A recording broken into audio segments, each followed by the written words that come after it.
বিজেপির তরফ থেকে সেখানকার জনগণের কাছে যে প্রতিশ্রুতি তারা দেওয়ার চেষ্টা করছেন, আমরা লক্ষ্য করছি হুবু আমাদের ত্রিপুরায় 18 বিধানসভা নির্বাচনে বিজেপি যে অর্থনৈতিক প্রতিশ্রুতিগুলি রেখেছিলেন, বিশেষ করে শিক্ষা, কেরানি, কর্মচারী, বেকার যুবক যুবতী, একই বিষয় ত্রিপুরায় এগুলো কার্যকরী না করে ত্রিপুরার মানুষকে প্রতারণার হাতে ফেলে 8 বছর যাবৎ সরকার চালাচ্ছে।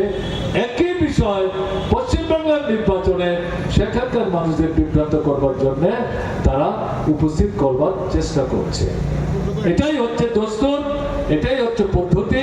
এই ধারায় বিজেপি মানুষকে মিথ্যার ফাঁদে ফেলে প্রতারণার জালে আবদ্ধ করে ভুল বৈতরণী পার হয়ে কৃষকদের সাথে তারা কি কেন্দ্রের সরকার কি রাজ্যের সরকার তারা পরিচালনা করার চেষ্টা করছে।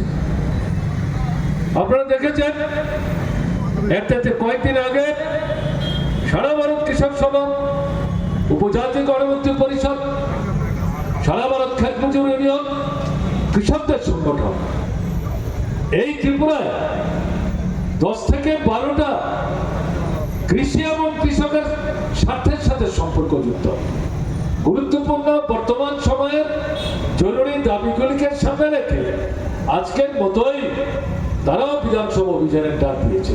বিধানসভা তো বসেই না, আর বছর 2-3 দিনের বেশি না, আর কথাবার্তা যা বলেন সরকার পক্ষের লোকরাই বলেন, বিরোধীদের তো কণ্ঠ রোধ করে রাখে। তারা যখন জনস্বার্থে জনগণের জনবিরোধী ভূমিকা নিয়ে কথা বলার চেষ্টা করেন, তাদের মাইক বন্ধ করে দেওয়া হয়। এরকম পরিস্থিতিতে দীর্ঘদিন ব্যবধানে বাজেট অধিবেশন বসছে। এই সুযোগ নিয়ে এই কৃষকদের 3টি গুরুত্বপূর্ণ সংগঠন যারা লড়াইয়ের ময়দানে আছেন তারা বিধানসভায় যাবে। বিধানসভায় যাওয়াটা তো গণতান্ত্রিক অধিকার। তারা তো বিধানসভা ভাঙতে যাবেন বলেননি, সরকার পাল্টাবার স্লোগানও তারা তোলেননি। তারা বলেছেন যেহেতু বাজেট অধিবেশন, অর্থনৈতিক বিষয় নিয়ে আলাপ আলোচনা, অর্থনীতির সাথে সম্পর্কযুক্ত কৃষকদের এই সময়ের জরুরি দাবিগুলি নিয়ে আমরা কথা বলতে চাই। তাদের উপর আপনার রবীন্দ্র ভবনের সামনে থেকে শুরু করে ওরিয়েন্ট চৌমুহনী, পুলিশকে লেলিয়ে দিয়ে, টিএসআরকে লেলিয়ে দিয়ে পরিচিত কায়দায় আক্রমণ সেখানে সংগঠিত করা হবে।